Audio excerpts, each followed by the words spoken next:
అప్పుల బాధలు వెంటాడుతున్నాయా? అయితే 6 JVR వారి జాతిరత్నాలు ధరించండి. హాయ్ హలో నమస్తే, వెల్కమ్ టు మనం టీవీ. నేను యాంకర్ సిరి. నేను మీ జర్నలిస్ట్ మనోజ్.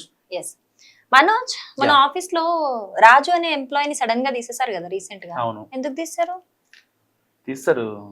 అంటే అందరికీ తెలుసు, నీకు తెలీదా? నాకు తెలీదు ఎందుకు తీస్తారు అంటే, రీజన్ తెలీదు. ఆల్ ఆఫ్ సడన్ గా తీస్తారని నాకు ఆఫీస్ బాయ్ వచ్చి చెప్తే తెలిసింది. ఎందుకు? యాక్చువల్గా అంటే మన ఎండి గారి గురించి పిచ్చి పిచ్చిగా మాట్లాడాడు. సో యాక్చువల్గా వేరే కంపెనీలో అయితే ఇంకా క్రిమినల్ కేసులు అక్కడ దాకా వెళ్ళేది. అంతా చేశాడా? కానీ ఇంకా ఆయన పాపం వద్దులే అనిపించి ఇంకా పంపిస్తారు, సాలరీ సెటిల్ చేసి పంపిస్తారు. అంటే తప్పుగా మాట్లాడితే తీసేస్తారా? అంటే మాట్లాడొచ్చు, అంటే నువ్వు మాట్లాడే విధానం కూడా ఇంపార్టెంటే కదా. నేను నీకు నచ్చలేదు, నువ్వు వెళ్ళిపోతావు, లేదంటే అలా మాట్లాడకండి అంటావు. అంటే అఫ్ కోర్స్ ఇప్పుడు ఒక ఆఫీస్ అయినాక, కంపెనీ అన్నాక నచ్చే విషయాలు ఉంటాయి, నచ్చని విషయాలు ఉంటాయి కదా. అంటే ఇప్పుడు అది చెప్పడం కూడా తప్పేనా? అభిప్రాయం చెప్పడం తప్పు కాదు, చెప్పే విధానం, ఆ మాట్లాడే మాటలు అనేవి చాలా ఇంపార్టెంట్ కదా. మనం ఇంట్లో లేం కదా, ఒక ఆఫీస్ లో ఉన్నాం. ఇప్పుడు వాళ్ళు ఇంకోళ్ళు చెప్పి ఇంకోళ్ళు అట్లా బ్యాక్ పిచ్చింగ్ కరెక్ట్ కాదు కదా. ఓకే, అంటే ఏదైనా మాట్లాడొచ్చు కానీ ఎట్లా పడితే అట్లా మాట్లాడొద్దు అంటావు, అంతేనా? అంతే, కంటెంట్ డెలివరీ చేయి, కానీ డెలివరీ చేసే విధానం చాలా important. Okay, so there is a limit. Limit దాటితే మాత్రం పనిష్మెంట్ ఉంటది పక్కా. సో ఎస్, అందుకే అన్నమాట మన హీరో రావణ్ ని అరెస్ట్ చేయడం జరిగింది. ఇప్పుడు అందరూ కూడా మాట్లాడుకుంటుంది ఒకటే, ప్రశ్నిస్తే అరెస్ట్ చేస్తారా? చాలా మంది అంటే న్యాయంగా న్యూట్రల్ గా మాట్లాడే వాళ్ళ గురించి కాదు ఇది. చాలా మంది ప్రశ్నిస్తేనే అరెస్ట్ చేస్తారా అంటే, గవర్నమెంట్ ని ప్రశ్నించకూడదా, ఇదేంటి, ఇదేం ప్రజాస్వామ్యం అని మాట్లాడుతున్నారు. వాళ్ళ గురించి మాత్రమే, వాళ్ళకు క్లారిటీ ఇద్దామని మాట్లాడుతున్నాము.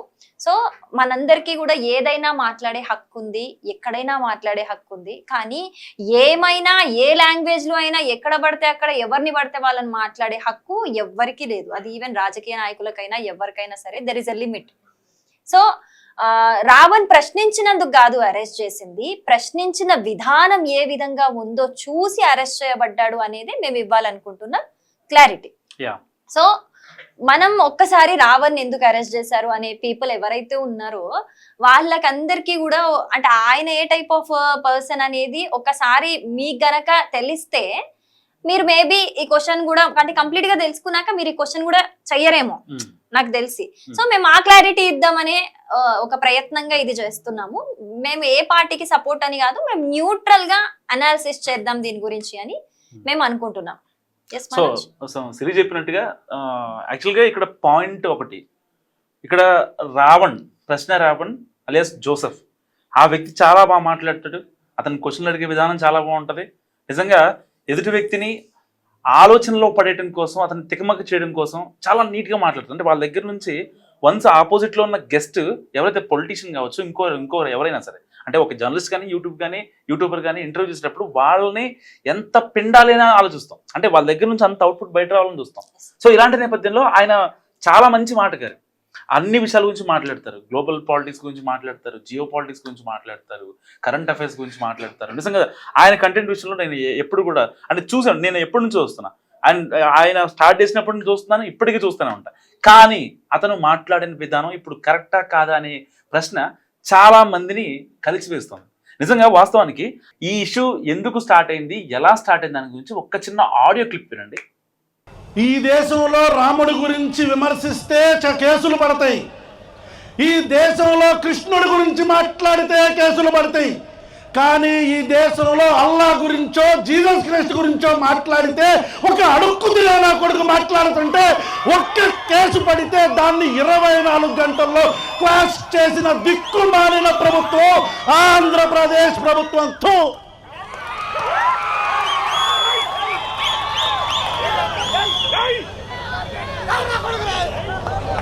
రే రాధా మనోహర్ దాస్ కొడక్క దొరుకుతావు, నువ్వు మతాల మధ్యలో చిచ్చు పడుతున్నావు, ప్రభుత్వాలు మారతాయి కొడక్క,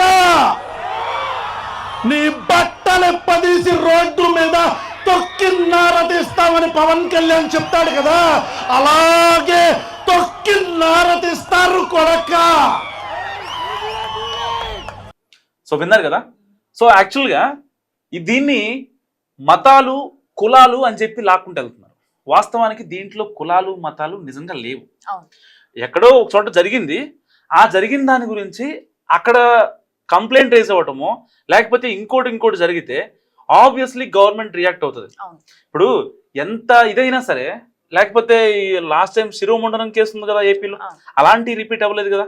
సరే ఇప్పుడు మళ్ళీ కూటమి ప్రభుత్వానికో లేకపోతే ఇంకోకో జస్ట్ మేము చేసేది ఏంటంటే కంపారిజన్ మాత్రం చెప్తున్నాం. సో గత గవర్నమెంట్లో క్రిస్టియన్స్కి వాల్యూ ఇచ్చారని ఇప్పుడు ఇవ్వట్లేదని అని ఈ యొక్క డిస్కషన్ నడుస్తుంది. అంటే నిజంగా ఈ యొక్క రప్చర్లో భాగంగా సో అనవసరంగా కొంతమంది క్రిస్టియన్లు దీంట్లో లాగే ప్రయత్నం చేస్తున్నారు. అంటే వాళ్ళని కూడా ఇంక్లూడ్ చేసి సో దీని యొక్క క్రిస్టియన్స్ కి అగ్ర వర్ణాల వాళ్ళకి పడదు, రెచ్చగొట్టే ప్రయత్నం జరుగుతుంది. అల్టిమేట్ గా వాస్తవానికి ఇక్కడ అసలు కులాల గురించి మతాల గురించి ప్రస్తావన లేదు. ఎందుకు వచ్చిందంటే ప్రశ్న రావణ్ అనే వ్యక్తి యూట్యూబర్ గా ఉన్నాడు. సో చాలా మంది తనకంటూ ఒక ఫ్యాన్ బేస్ ఏర్పరచుకున్న వ్యక్తి. కానీ చాలా ఇంటర్వ్యూలో నేను ఒక సెక్యులర్ని, ఒక నాస్తికుణ్ణి అని చెప్పి మాట్లాడతాడు. మరి అలాంటి వ్యక్తి గత నెల 28న జరిగిన ఏలూరులో క్రైస్తవ శంఖారావం జరిగింది కదా. సో ఆ సభకి వెళ్ళి ఎందుకు మాట్లాడారు? అసలు ఆ సభకి వెళ్లాల్సిన అవసరం ఏమొచ్చింది? అంతే కదా. సో అంటే ఇప్పుడు నాస్తికుడు అని అన్నప్పుడు ఏ దేవుడిని నమ్మకూడదు. నాస్తికుడు అంటేనే దేవుడిని నమ్మను అని. సపోజ్ ఇప్పుడు నేను సెక్యులర్ అనుకున్నాను అనుకోండి. సో అల్లాహు అక్బర్ అంట, జై శ్రీరామ్ అంట, ప్రైజ్ ద లార్డ్ అంట. లేదు నేను ఒక నాస్తికుని అంటే నేను దేవుడిని నమ్మను, అసలు దేవుడు లేడు అని అర్థం వస్తుంది కదా. సో ఇలాంటి నేపథ్యంలో ఈయన ఎందుకు వెళ్ళారు అక్కడ కూడా కొంతమంది మాట్లాడారు. జడా శ్రవణ్ లాంటి వాళ్ళు మాట్లాడారు. జడా శ్రవణ్ గారు అయితే డిప్యూటీ సీఎం నేను అవుతా ఫర్ నెక్స్ట్ ఇన్ 3 years అని చెప్పి మాట్లాడారు. దానికి వెనక కూడా చాలా పెద్ద స్టోరీ ఉంది. మళ్ళీ జడా శ్రవణ్ గారి సపరేట్ స్టోరీ. ఫస్ట్ రావణ్ గారిది కంప్లీట్ చేసుకున్న తర్వాత జడా శ్రవణ్ గారి గురించి మాట్లాడదాం. అయితే వాస్తవానికి ఈయన ఎందుకు వెళ్ళాడు అనేది ఇక్కడ ఫస్ట్ ప్రశ్న. అసలు వెళ్ళకూడదు కదా. అండ్ రెండో ప్రశ్న ఏంటంటే ఈయన అరెస్ట్ గురించి ఇప్పుడు వైసీపీ అంటే ఈయన వైసీపీకి అమ్ముడుపోయాడు నేను అనట్లా. కానీ ఈయన అరెస్ట్ ఏదైతే ఉందో ఆ అరెస్ట్ ని వైసీపీ క్యాష్ చేసుకునే పనిలో ఉంది. అయితే ఆ క్రిస్టియన్లని ఇప్పుడు ఎక్కడ కూటమికి వెళ్ళిపోతారో మన వైపు ఉండరేమో, ఫర్దర్ గా క్రిస్టియన్లు మనకి వైసీపీకి సపోర్ట్ చేయకపోతే ఇక పెద్ద ఇష్యూ అయిపోతుంది. ఎందుకంటే జగన్ హయాంలో డిప్యూటీ సీఎంలు ఎవరైతే ఉన్నారో వాళ్ళందరూ ఆల్మోస్ట్ ఎక్కువ మంది క్రిస్టియానిటీకి కమ్యూనిటీకి ఇచ్చాడు. సరే వాళ్ళు ఆయన ఆ కమ్యూనిటీని చూశారు, లేకపోతే ఈ గవర్నమెంట్ సరిగా పట్టించుకోవట్లేదు, ఇంకేమన్నా గొడవలు ఉంటే దాన్ని రాజ్యాంగబద్ధంగా వాళ్ళు ఇచ్చే కంప్లైంట్ల రూపంలోనో లేకపోతే వాళ్ళ ఎమ్మెల్యేలకో వాళ్ళ ఎంపీలకో ఒక వినతి పత్రం ఇవ్వాలి. కానీ ఇక అక్కడ కావాలని ఒక రప్చర్ క్రియేట్ చేసి కులాలని మతాలని రెచ్చగొడుతున్నారని చెప్పడం ఎంతవరకు కరెక్ట్? అండ్ ఇలాంటి విషయంలో మన ప్రకాష్ రాజ్ గారు మాట్లాడతారు. సరే ప్రకాష్ రాజ్ గారు ఈయనకి వీళ్ళు ముందు నుంచి ఒక రిలేషన్ లో ఉన్నారు. అంటే ఎందుకంటే ఈయన ఛానల్లో కూడా మనకి కొన్ని వీడియోస్ కూడా దర్శనం ఇస్తాయి. వీళ్ళు జూమ్ కాల్స్ మాట్లాడుకొని వీళ్ళిద్దరు ఒకే ఒపీనియన్ ని జనాలకి షేర్ చేయడము. అండ్ ఈయన యూట్యూబ్ ఛానల్ ఎస్పెషల్ గా సనాతన ధర్మం గురించి తక్కువ చేసి మాట్లాడడం. ఎంత తక్కువ అంటే ఇక అది మాట్లాడని మాట అంత దారుణంగా మాట్లాడారు. ప్రైవేట్ పార్ట్స్ దగ్గర ఉండే వెంట్రుకలతో సమానం అట్లా ఉంది అని చెప్పి ప్రశ్న రావణ్ మాట్లాడడం జరిగింది. నిజంగా అంత ఈగోయిస్టిక్, అంత ఇదిగా మాట్లాడటం ఎంతవరకు కరెక్ట్? అసలు ఒకవేళ మీకు దేవుడి మీద నమ్మకం లేదు, నమ్మమాకండి. లేదు మీరు ఒక సెక్యులర్గా ఉండండి, అలాగే ఉండండి. అంతేగాని అంత దారుణంగా కొంతమంది కొన్ని కోట్ల మంది హిందువులు ఉంటారు, వాళ్ళు ఒక దేవుడిని నమ్ముతారు, వాళ్ళలోనే మళ్ళీ వేరే వేరే దేవుళ్ళని నమ్ముకుంటారు.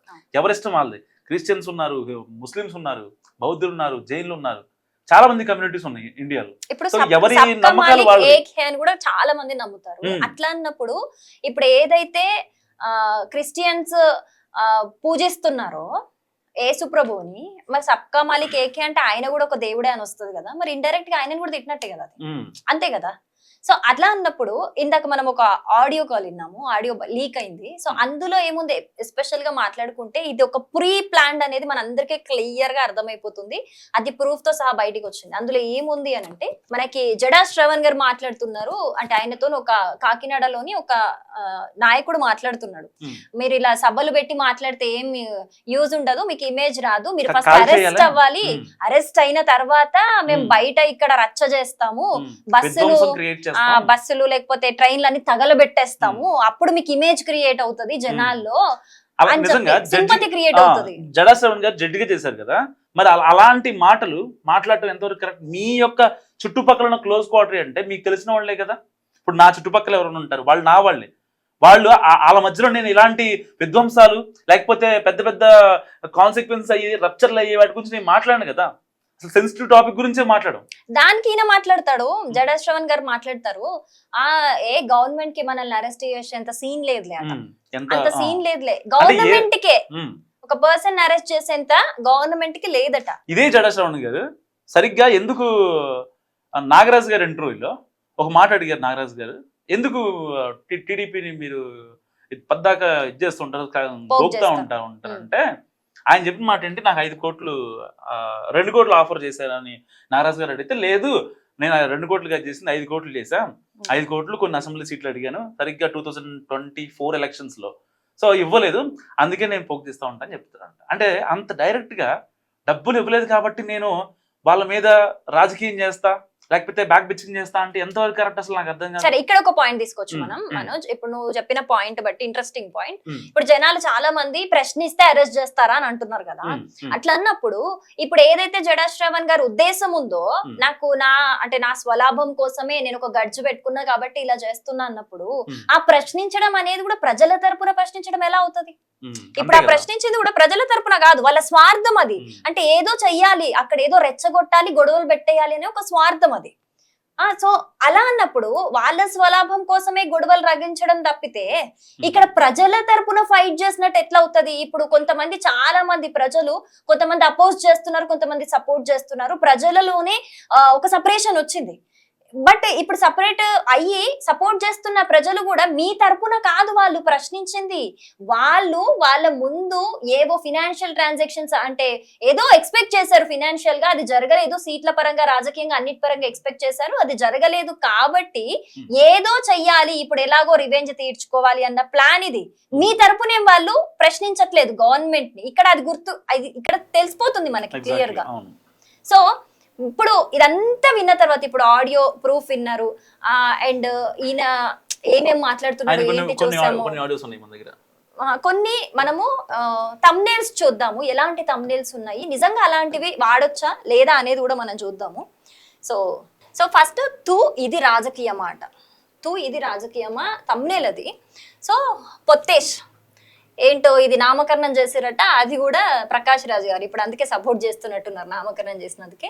ఇప్పుడు వీడు స్వామంట అట, చూసిరా? హిందూ అంటే సనాతన ధర్మం గురించి ఇక్కడ కూడా ఒకటి ఉంది మనకి, ఒళ్ళు బలుపాట. ఇక్కడ మనకి గరికపాటి గారిని ఎంతమంది ఫాలో అవుతారు హిందువులు అనేది మనందరికీ తెలుసు, ఎంత నిజంగా ఒక దైవంగా పూజిస్తారు, ఒక గురువుగా. అలాంటి ఆయనను పట్టుకొని ఒళ్ళు బలుపాట, సనాతన సాంబడు అట, రిఫైన్డ్ బత్తాయి, మన రాములక్కను పట్టుకొని రిఫైన్డ్ బత్తాయి. అంటే ఇక్కడ ఉమెన్ అంటే కూడా రెస్పెక్ట్ లేదనమాట. ఇక్కడ లోఫర్ ఎక్స్పోజ్డ్, పాస్టర్ గురించి మాట్లాడితే లోఫర్ ఎక్స్పోజ్డ్. మరి ఆయన కూడా ఒక దళితుడే, మరి ఆయన ఇంకొక దళితుడు గురించి అలా ఎందుకు మాట్లాడిండో తెలియదు. కానీ ఇక్కడ రై 420 అట, బండ్ల గణేష్ గురించి రై 420 అట. అసలు ఇందులో దేంట్లో అయినా ఒక రెస్పాన్సిబుల్ జర్నలిస్ట్ లాగా క్వశ్చన్ చేస్తున్న మేనరిజంలో ఏ థంబ్నెయిల్ అయినా ఉందా చెప్పండి, మీరైనా చెప్పండి. నిజంగా జనాల నుంచి ప్రశ్నించే ఒక జర్నలిస్ట్ నిజంగా అయితే అన్నిటి గురించి మాట్లాడతాడు, అన్నిటి గురించి. కేవలం సనాతన ధర్మం, టీడీపీ గవర్నమెంట్ గురించి మాత్రమే మాట్లాడాడు కదా. ఇంకా చాలా జరుగుతూ ఉంటాయి బయట, చాలా అన్యాయాలు చూస్తూ ఉంటాము. మరి వాటి అన్నిటి గురించి మాట్లాడాలి కదా.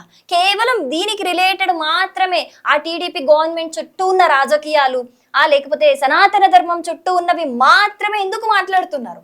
అంటే ఈయనని ఇప్పుడు జర్నలిస్ట్ అనాలా లేకపోతే సో కాల్డ్ జర్నలిస్ట్ అనాలా? ఇవన్నీ చూసిన తర్వాత సో ఫైనల్ గా మేము చెప్పాలనుకుంటుంది ఏంటి అని అంటే, ఎదురుకుండా ప్రూఫ్స్ మీకే కనిపిస్తున్నాయి. ఒక ఆడియో కాల్ కావచ్చు, లేకపోతే ఈయన ఏ విధంగా థంబ్నెయిల్స్ పెట్టి ఏ విధంగా ఏ సబ్జెక్టు గురించి మాట్లాడుతున్నారు అనేది కావచ్చు.